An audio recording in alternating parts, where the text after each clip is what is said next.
G'day everyone, it's Matt and welcome to the Relive Adelaide podcast. It's part 3 in the Adelaide Grand Prix series and we're going to be discussing how we lost the Adelaide Grand Prix. So sit back, relax, I hope you enjoy the podcast. G'day everyone, so here we are for part 3 of the Adelaide Grand Prix series in the podcast, and we're going to discuss how we lost the Grand Prix. We're back in Adelaide. I'm very lucky to again be joined by Adrian who's writing a book about the Adelaide Grand Prix. Adrian, thanks for joining me. Thanks for having me. Just quickly, how's the book going? Yeah, it's coming along. Getting there slowly, but lots of research and lots of, looking into actually exactly what we're going to talk about today, how we lost it, because that's the most complicated side of things. Yeah. Well, we're just coming off the Monaco Grand Prix weekend. Did you catch the race? I did. I made the mistake of doing an all-nighter watching Monaco and Indy, which I'm still paying for, but all good. Yeah, it was an interesting race for Monaco. Bit of weather always helps, and I thought for Monaco, they're not the most exciting races, but that was pretty good despite all the shenanigans from the FIA and the delayed starts and things. It was actually a decent race. When they're all preparing on the grid to get the race started and the commentators were saying there's a 50% chance of rain and look at the clouds coming in, every time there's a 2% chance of rain, they always talk it up that rain's coming because it'll make the race exciting. But when it finally started spitting on the grid and then it started raining even harder, I thought, like, you beauty, we're on. And then came, well, we're going to postpone the start. They all changed to the extreme wets. And I was just thinking about those wet races in Adelaide, and I know back then it was different times, but if we had the race today and the same thing happened, the race wouldn't be starting. There was discussions about contract negotiations with Monaco, still in place, still rolling along. Monaco's apparently the jewel in the crown of F1. There's talk about whether the cars have outgrown, and they are much bigger than back in the day, whether they've outgrown the circuit. And I love Adelaide, I love the Adelaide Street Circuit, I love the sport, but I can't help but thinking, thank God that we don't have the Grand Prix, because what sort of stuff would be said? Yeah, I think that's a great point, because we have 11 years of it, so we had this sort of brief taste, and we had this sort of golden era Formula 1, which we always talk about, but if it had kept going and it's still going, we're in the sort of 30th and 40th year of it, there would have been a lot of not so great things that would have come. And Melbourne's seen a bit of that, where they've had some, really poor races. They've had some, times when F1 was struggling with the quality of racing and the quality of the grids and things like that. So, in that sense, we got lucky that we had this brief golden period, but we definitely would have, if you look back, the 89 race would never have happened in this day and age. 91 was called off back then, so now they wouldn't have even gone to the grid. So, in a sense, we dodged a bullet. As we always say, it's sad we don't have it, but we should celebrate what we had, that it was pretty great for the short time that it was here. Got a little bit of news to cover off. So we've got the South Australian History Month on at the moment. Did try and get the trophies on display, which are being held at the State Library, but there is talk about them coming out closer to the Adelaide 500, which will be good to see them back on display again. Interesting, the SA Motorsport board's being put back together. One of the guys who was involved with the Adelaide Grand Prix board, or the Grand Prix board, Andrew Daniels, not to be confused with Victorian Premier Daniel Andrews, but Andrew Daniels is jumping back on board.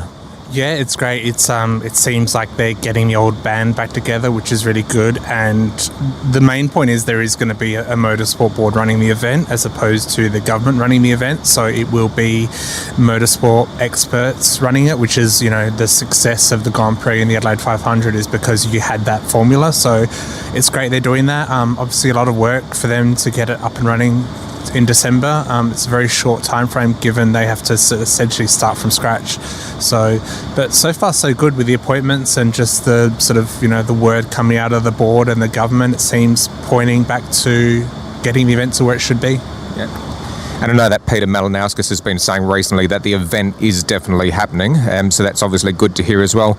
Rundle Road, which was part of the old Adelaide Street Circuit, that'll be closed for the Illuminate Festival. if the Grand Prix, say, did come back and we wanted to close Rundle Road for the Grand Prix, or even if we wanted to extend the track for the Adelaide 500, do you reckon there would be a different decision if motorsport was involved compared to the Illuminate Festival, for example? Yeah, I think that's a great point, because I think there's maybe there's an inherent bias where it comes to the motorsport now in this city, where it's like there's an anti-motorsport feeling that if, you know, a major city road was closed for X amount of time for a motorsport event, it'd be a bigger backlash than, say, if it was for a Fringe Festival or an Illuminate Festival, which, you know, at times does close Rundle Road and things. It's a question, you know, the council and government really have to sort of justify when they make these decisions, and to me, there's economic benefits from both, and you'd hope a city like Adelaide is flexible enough that it can make those decisions and accommodate these major events, which is, you know, why we do it, because we want the exposure and sort of the income that you get from it. So it's good to see that there is major events in Adelaide, especially after, you know, COVID, but I think that's the tough challenge for this government and council, is try and change some of the perceptions around the motorsport events, and, you know, maybe do a better job at sort of justifying them and showing the benefits to them, which I think has been a bit lost in recent years. So yeah, where the Illuminate Festival will be between East Terrace and Decateville Terrace, on Rundle Road is a fantastic location. You've got the Stag on the corner of East Terrace and Rundle Street. Rundle Street has all of the, you know, cafes down there, has all of the restaurants, and just to get that vibe down the East End again, it is going to be fantastic. So I urge everybody to check that out. Also, the COVID testing centre, which is currently in Victoria Park, I believe that Police Commissioner Grant Stevens has been put in charge of finding another location for the testing centre, and the COVID testing centre really needs to go before the Adelaide Motorsport Festival comes back, the Adelaide 500 comes back, the COVID testing centre really, you know, has to go. Yeah, it's always been fascinating to me how through the debate, when there was the debate sort of last year about digging up the concrete at Victoria Park and sort of, you know, covering it up, I thought the irony of it was that it actually served its arguably greatest purpose through COVID, that it could be used for such a, you know, a testing facility like that, you know, and that just gave an argument for why it should stay, because it can be multi-use. And I think that's what we didn't take advantage of with the Grand Prix, is that when you build something like that, you know, you can use it for other things. So, you know, we'll come on to that in terms of the loss and the opportunity that was missed by the city, but it sort of served a great purpose through this time, and it's why it should stay. Even if, you know, there was to be no motorsport, it's handy to have things like that. So we'll just paint a little picture about how the state was towards the end of the Grand Prix years, what the state was like financially. Now, the state bank collapsed. Now, the state bank was a government-owned bank, and when people say that the state bank collapsed, the state bank failed. It went pear-shaped, and that is a pretty big deal in our state's history.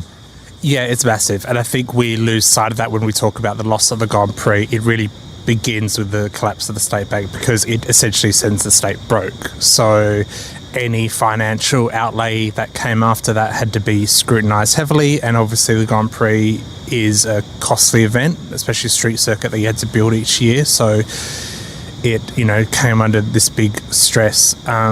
The way it collapsed was really telling, because it basically got too big for its boots, and it sort of, you know, spent more than it had. It, you know, all these overseas, you know, accounts and sort of, you know, investments and things, which just blew up essentially. And so you had that at a time when the government was trying to sell the Grand Prix to people, and it was a case of, is all this excess worth it if it's not going to work? And so the Grand Prix was never part of the state bank collapse. There was no financial links between the two that, you know, contributed to the bank's collapse, but it became a symbol of the Bannon era of excess that went wrong. So it almost fell victim to that, which is problematic then to try and justify it when you're, you know, having to build a circuit each year.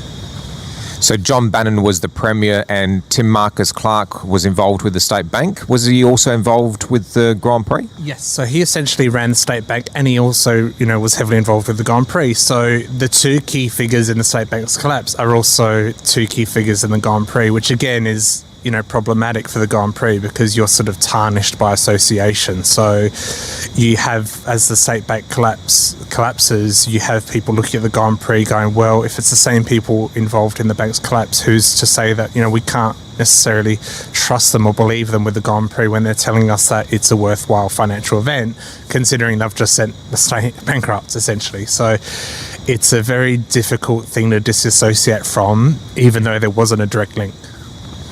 We've got the interest rates going up at the moment, but is that when the State Bank collapsed, is that when interest rates went up to those record, 16, 17% highs? Yeah, because the economy was in recession too at the time. So it was the Prime Minister Keating said at the time, it was the recession we had to have. And, even dating back further, 87 was the stock market collapse. So all this economic, depression, and then the State Bank collapses, which it makes it worse, South Australia's economy worse than other states and other countries. So it's just this, double and triple whammy on a Grand Prix, which already the margins for profit were very fine. So it's very difficult then to justify it.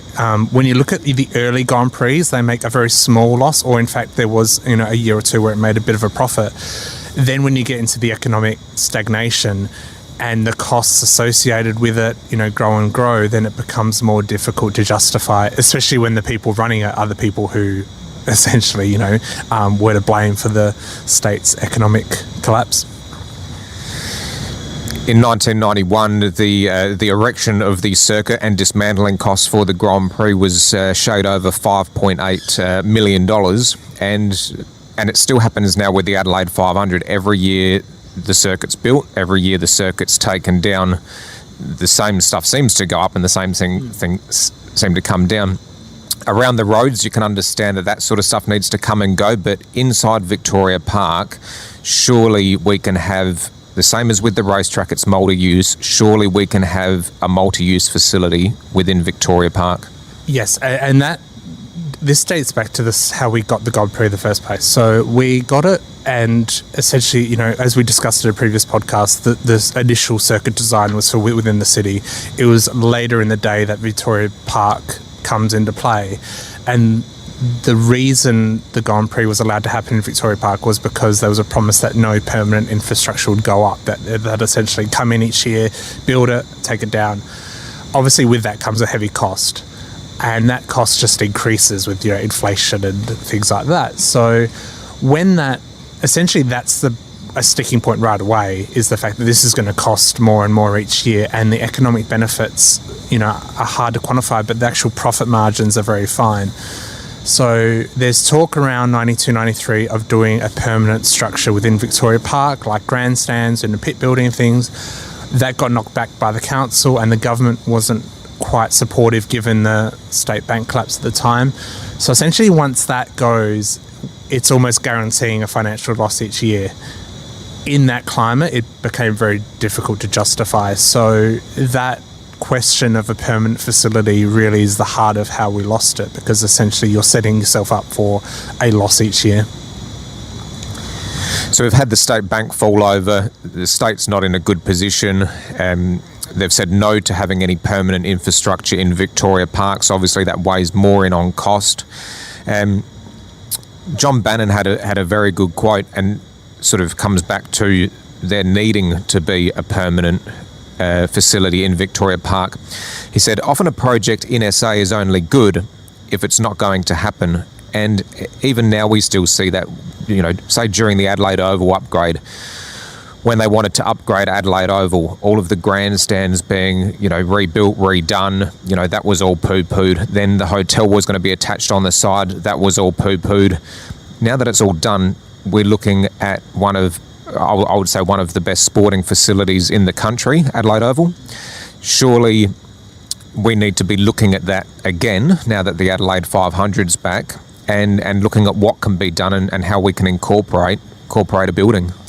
Yeah, especially when you look at Melbourne and Albert Park, because that's the template right there. So the pit building is a permanent structure which away from the Grand Prix is used for basketball and netball courts. It sort of all opens up inside and it gets used throughout the year, and then come Grand Prix time, it's sort of, the walls get put in, it becomes the pit building. So the template's there.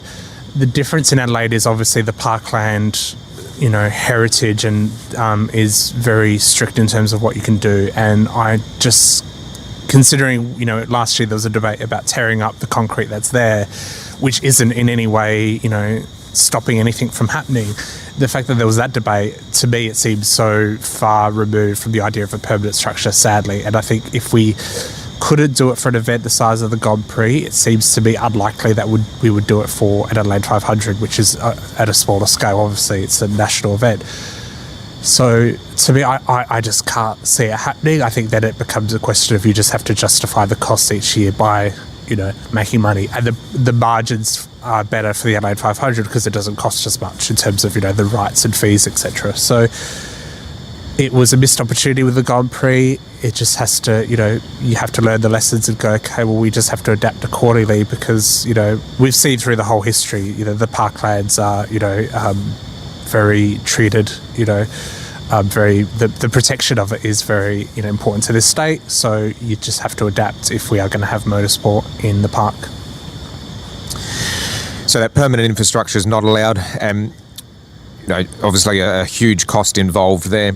One of the other things that happened, which comes back to the State Bank, is I didn't know that the Myer Centre, which is located in Rundle Mall, which is our main shopping mall here in Adelaide.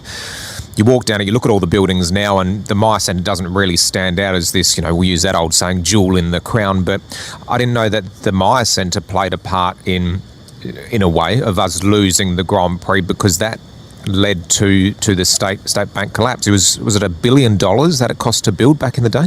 Yeah, it was. Well, essentially for what it was sort of overpriced, and it just set the state's finances into a worse position, and it represented, like I said before, that excess of the Bannon government. And is this justified, and is it worth it? And when you look at it now, it's probably not, considering it's just another department store within a city centre.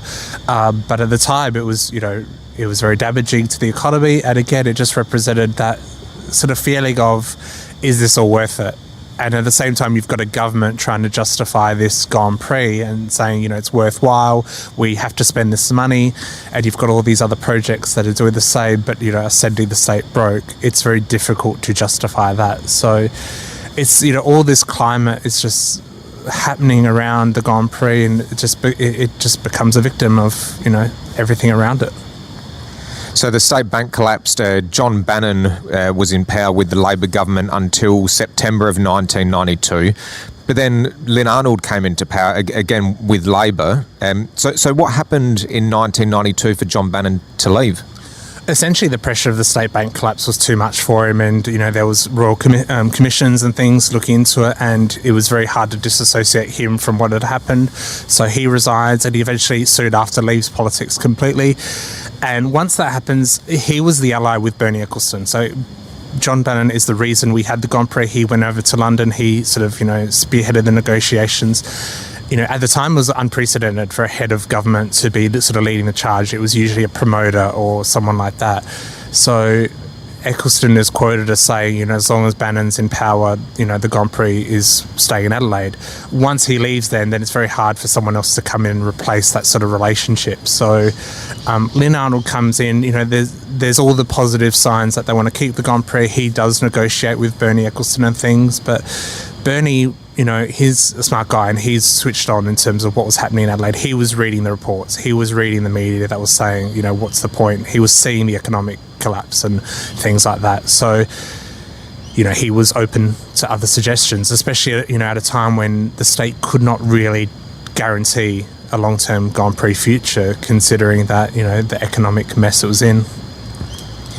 So Lynn Arnold, with Labor, he was in office until 1993. So that September 92 to December 1993, it was sort of like a period of where did the government, want the Grand Prix? Were they openly talking with Bernie saying, hey, we want the Grand Prix, we want to keep it, let's get it happening? Or were they sort of umming and ahhing and, let's remember that the state's bust? What was going on? they were making all the right noises and they were talking to Bernie, so it wasn't like a closed door. The problem was that they couldn't necessarily lock in everything given the pressure they were under. So, Lynn Arnold, he essentially knew the following election was going to be very tough for Labor to hold on, given the Bannon-led Labor government had been in charge during the economic collapse. So it's going to be very difficult for them to hold on to power. So committing to an event that was being questioned and, it was a tough economic, it wasn't obvious the benefits to it. It's very hard to quantify those benefits, especially in a city like Adelaide where it's limited growth. We're a small city in a small state. We can't grow an event of that size and house thousands and thousands of more people. Already the first events were at the limit in terms of hotel beds and things like that. So it just became very difficult for the government to justify. So we're talking with Bernie and, all that, but I don't think there was that willingness to commit to it, given that, it would have been a bad look for a government that, was trying to hold on to power at a time when the economy was in such a bad state. When Dean Brown came into power, he didn't know that the Grand Prix had been taken by Melbourne. So is that where the Grand Prix was stolen thing comes from? Yeah, the timing is interesting because Kennett comes to power in the early 90s and he does for Victoria essentially what Bannon did for South Australia in the early 80s, where he's looking to rejuvenate the state. They've had their own economic hardships and he's looking to major events and things, and together with Ron Walker they have the desire to sort of grab the Grand Prix, and they see an opportunity which they take. They just take advantage of Adelaide's stuttering, economic uncertainty, and they go for it. And, credit to them. And when they go to Bernie, of course, he's all ears because he's seeing the position that Adelaide's in, and it's, no guarantees there. So he wants to secure an Australian Grand Prix, which at the time, this is pre-Middle East, other Malaysia and all those sort of countries coming on board. So it's imperative for Formula One to keep Australia, and Melbourne's, bigger city. They have the government support, they have the commercial support. Ron Walker was, very influential. So it was just the perfect opportunity. And the narrative of Victoria stealing it is convenient for South Australia because it overlooks what we did wrong. And essentially, our economy was in such a bad way that we really had very little hope of holding onto it anyway. So the fact that someone comes along, then the narrative can switch to, apportioning blame to them for taking it, when really we put ourselves in a position for it to be taken. So 1995 was a record crowd for a very long time. And is that why it was a record crowd? Because we knew that the Grand Prix was going. So the organisers said, we're losing and let's just throw everything at it rather than just roll over and cry in the corner? Yeah, pretty much. So if we go back, December 93 is when the announcement comes out that Melbourne is going to take the Grand Prix. The initial announcement was that we would have the Grand Prix till 96 and Melbourne would take it from 97. So it coincides with the Liberals coming to power. Dean Brown becomes Premier. They know we've lost it. Essentially, there's a deal done to basically package up everything and for Melbourne to get it a year earlier for 96. So 94 is our first Grand Prix. What do we know? We're going to lose it. And we think we have a few more left. And they use that opportunity. It's actually the 10th Grand Prix here. So they use it as like a celebration of the 10th year. And then 95 is the one we know, and it's the grand finale, the biggest crowd. And yeah, there's a lot of evidence of people saying they never went to a Grand Prix, but they went for this one because they knew it'd be the last. And, obviously you had the John Bon Jovi concert and sort of all that. But it was a sort of get in before it's gone type thing, which is a shame because, there was some years in the early 90s when the crowd stagnated a bit. That was to do with the hardships of the economy. You had the weather of 91 put people off. There was all these things. But if it sort of had that sort of feeling of we could lose it at some point, I think there was a bit of complacency that crept in with the Grand Prix. By 94, 95, we know we're losing it, so it becomes this sort of treasured thing, which is a shame. It's sort of, what's that saying? You only appreciate something until you've got it. So, yeah. And the Melbourne Grand Prix was going to Albert Park, which is, again, a green space in Melbourne, similar to what we've got with our green space in Victoria Park.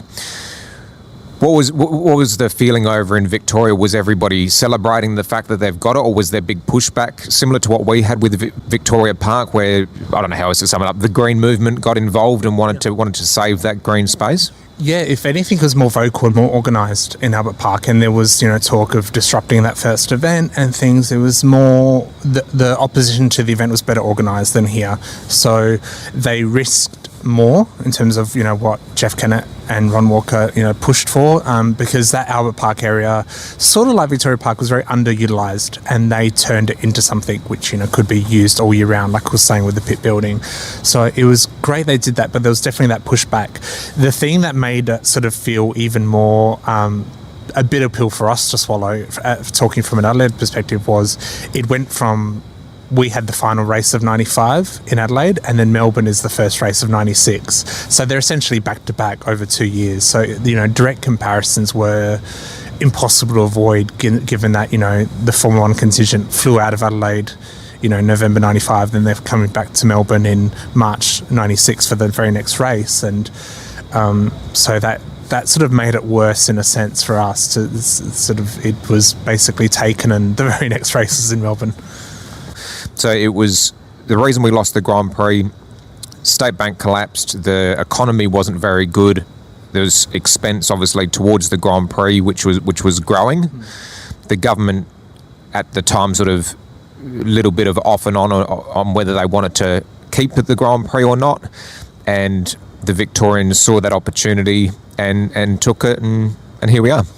Yeah, and I think one thing also is that a city, I touched on it before, but it's worth expanding on. A city the size of Adelaide, there's only so much gain you can get from a major event like that. We're not a Melbourne or a Sydney that can have such a major event and really capitalise on it. I think we touched on it on a previous podcast where hotel beds were so limited that we had to do like a house, sharing sort of, people had to open up their houses just to get people in.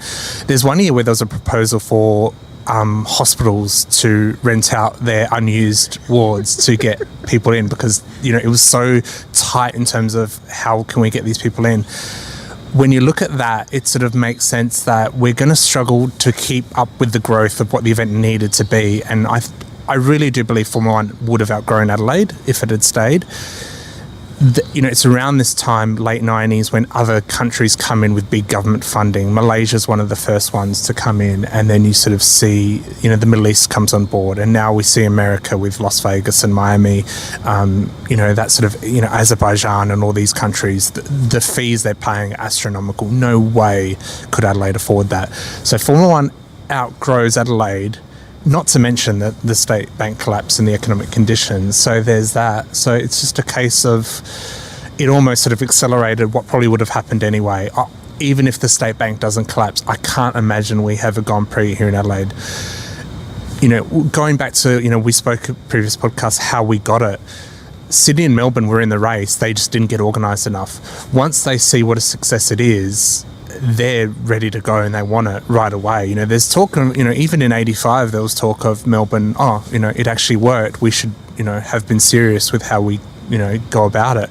Once they get organised, they get it because they're in just a better financial position. So it was a case of, it was an amazing achievement that we got it. We did an amazing, great job with it.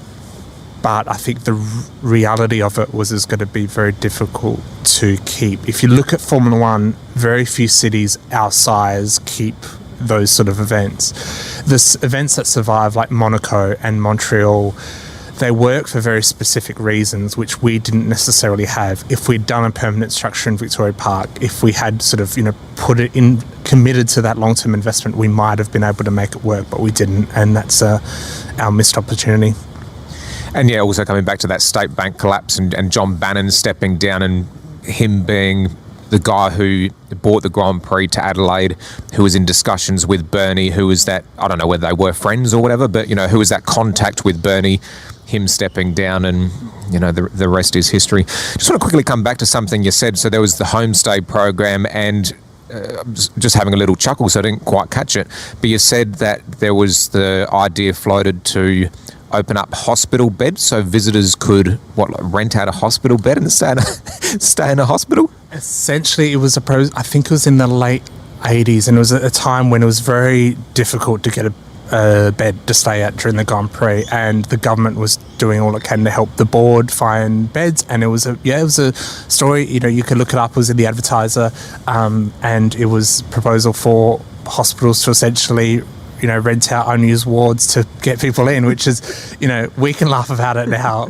especially pre-COVID times. It would have been okay, I guess, but that's how desperate we were, because we were, if we think of Adelaide as small now, it was definitely small in the mid-80s to 90s, and there just was limited space. Most people who stayed here had to find places to stay through home shares and things like that, and that's what I mean, is very fine margins. That there's a city this size, as great as the exposure was, and I really do think it did put Adelaide on the international map, and I still think it's the one thing that has above anything else.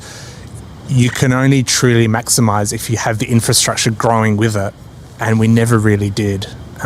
We were sort of, we just were limited by our size and our population size, and on top of that, the economic conditions which deteriorated over that time. So yeah, I mean, that's probably the craziest proposals I came across in my research, was just the idea of putting people in hospital. I think some people who attended the Grand Prix ended up in hospital for the wrong reasons anyway. So, but I can't imagine they would have wanted to have stayed there on their own accord. But that's that was one of the weirdest ones. Yeah. I'm sure through all of your research, there was a lot of funny articles or proposals or little stories and stuff that came out through the Adelaide Grand Prix years. So I think we'll cover that off in another podcast.